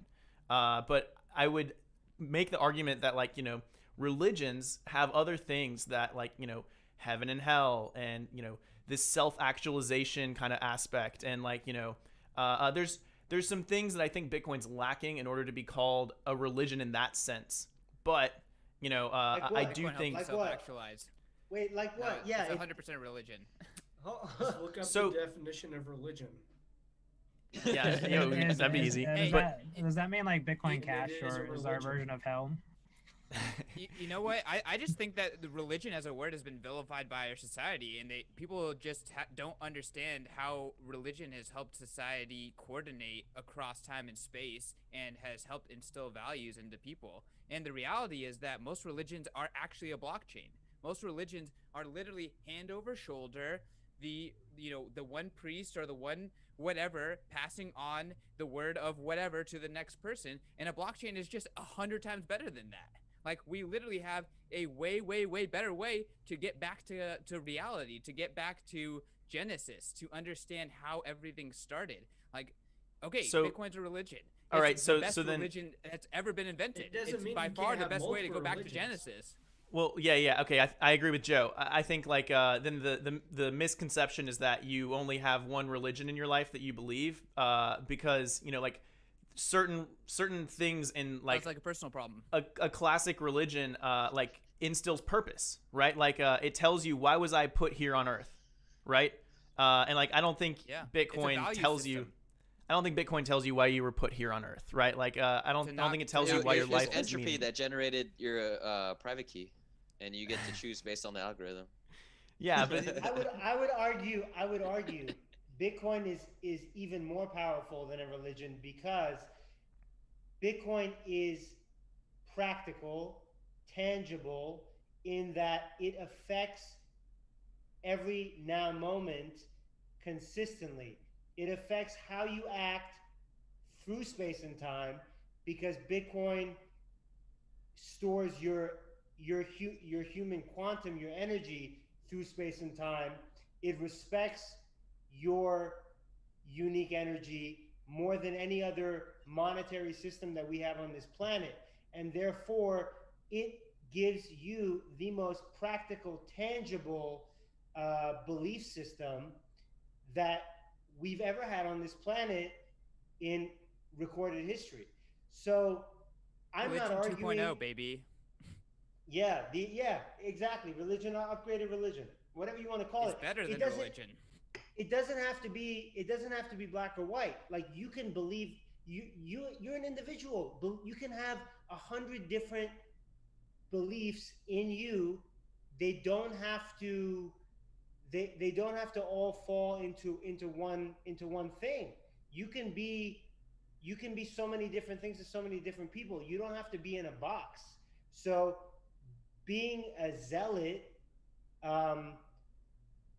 is not a bad thing. I think this is used to kind of vilify the passion that we have because Bitcoin's so fucking important. And so we're passionate, and then it's like, oh, you're crazy because you're passionate. Well, no, you don't understand how important this is for the progression of human society, because we've been sucking the lifeblood off of the human population for God knows how long. Now we have a better tool. It's not perfect, not at all. That's not what I'm saying, but it's way better than what we have now. Do you want me to like not be excited about like the greatest progress in humanity possible? Because I'm gonna be so fucking excited. This is going to take us to Mars. It's going to take us beyond the stars. It's going to create more human value than anything that humanity has ever seen. And I agree with Kiss so much that I mean, like, I can't even put into words like how optimistic I am about what the future of humanity is. I mean, like, Bitcoin does not give a fuck, but it creates so much value. I mean, I can't even talk anymore. Bye. Yeah, I think I agree with both of you. I'm just more pointing at literally the word religion, and I just think like maybe we as a scientific community, society, what have you, maybe we haven't quite figured out what it is that. Have you looked at Webster's? I just want to say that. Have you looked at the definition of religion? Because you would say like, well, damn. Joe is spicy. What is a religion? What does it say? What does it say? All I'm saying is like, Google it. Google it. Let me Google this for you. I'll bring it up.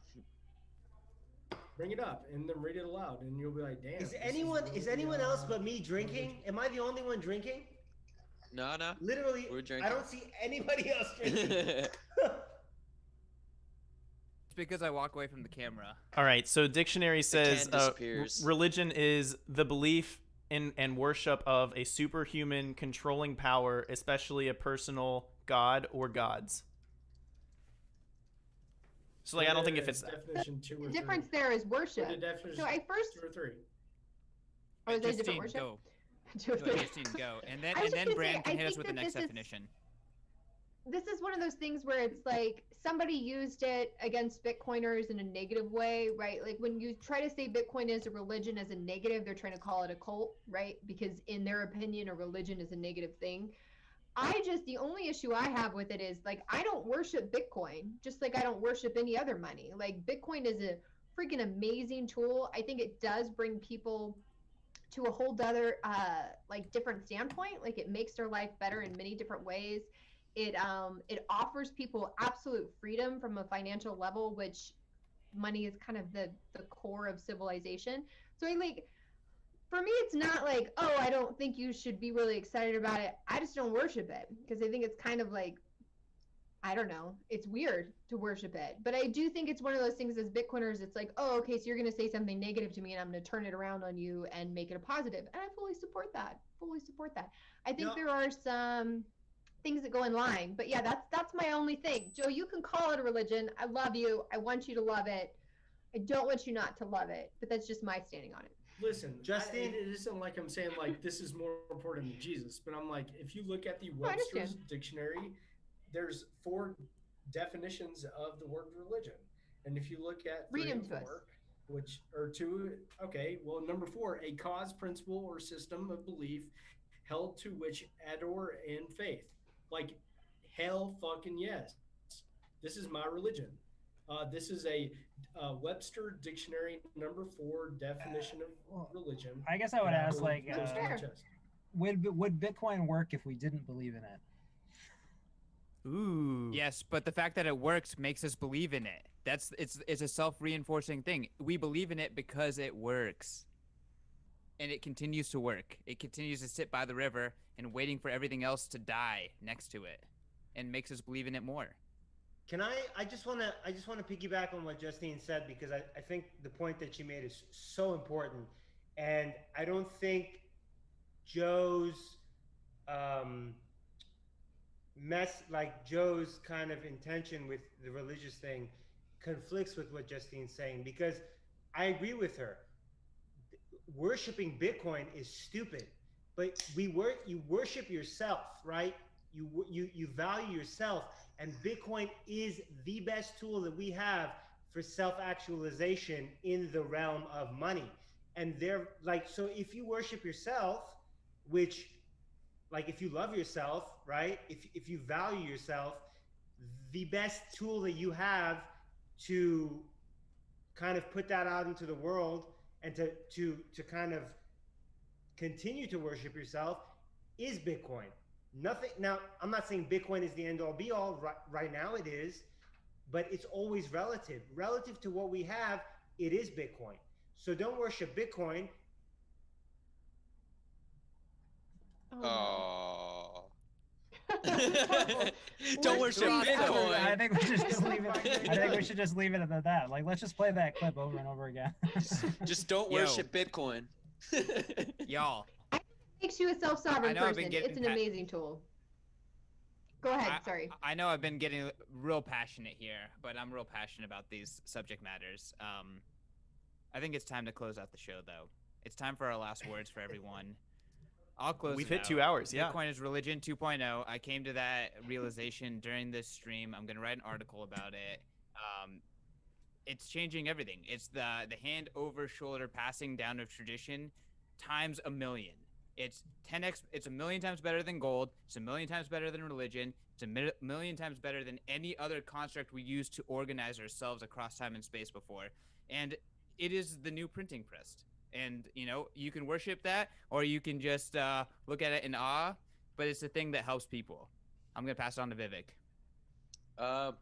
Wow, that was really inspirational. I think I have to echo that slightly as well. You know, in Buddhist and Hinduism philosophy, there's the concept of dharma, and that's like your duty.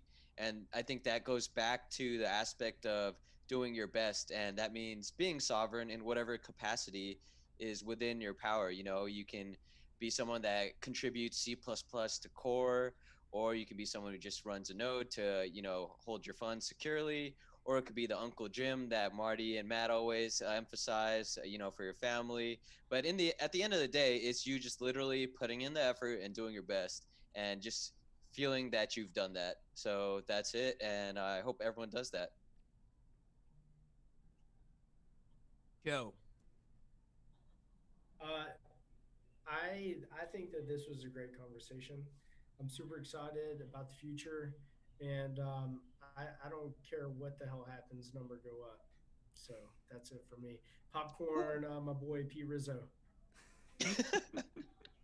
I'm gonna go back to the Bitcoin as a tool. I think Justine had that as a something that I'd repeat. I mean, I don't know. I think that look, Bitcoin gets me going. It makes me, passionate about things. But I think, I guess I just appreciate the rational viewpoint on it, which is, we should be open to being critical about it. We should use it as a tool, and to the extent that Bitcoin is useful for humans and individuals, touching on a little bit about what Keep It Simple said, that I think is where Bitcoin draws its power from, and I think maybe we should emphasize that a little bit more, right? It is a utilitarian system. We are using it. It is a tool. It is a great tool for humanity, and make that tangible for people. Bang bang. All right, keep it simple. Then Justine, and then Bran. You can close us out. I'm gonna jump on Vivik's idea of Dharma, and it made me think. Oh no. We're going back to keep it simple. Justine, They go. all intersect at the center, and Hey, sir, I'm gonna cut you off.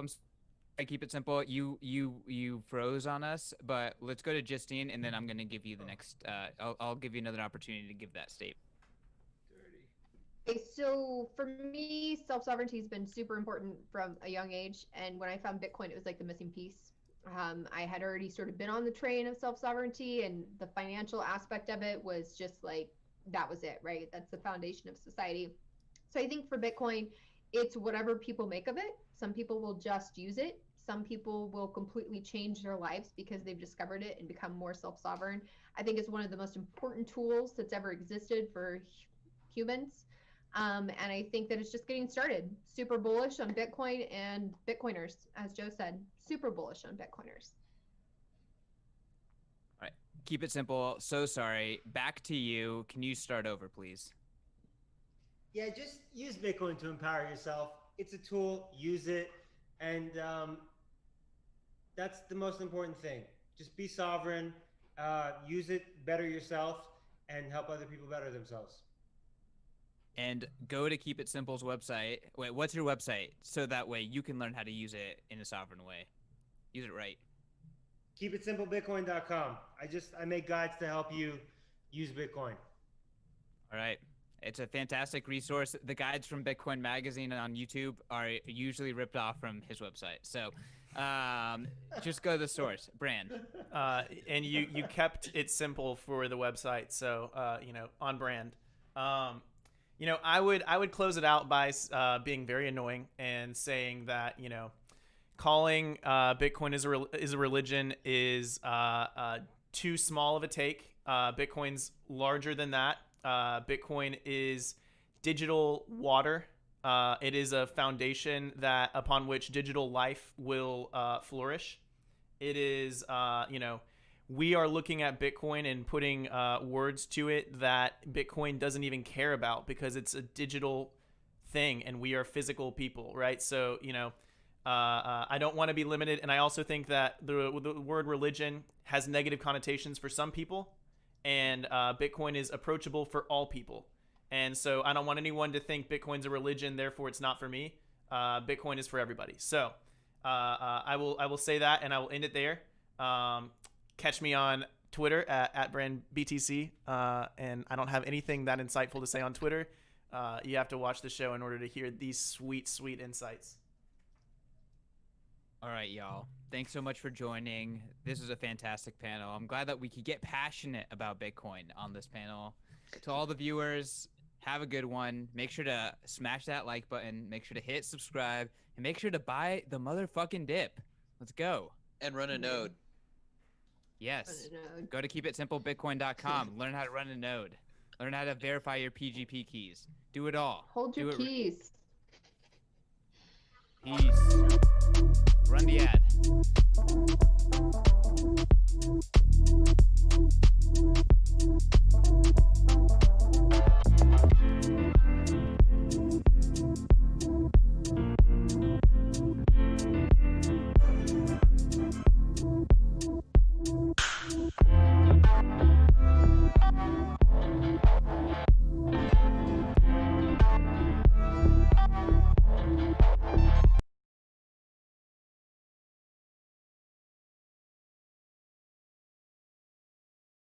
Hey everyone, Munib here, co-founder of Stacks.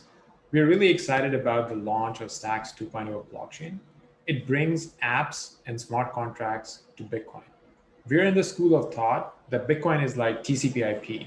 It is that bedrock on top of which you can build the different things like smart contracts, like applications, and scale things on top.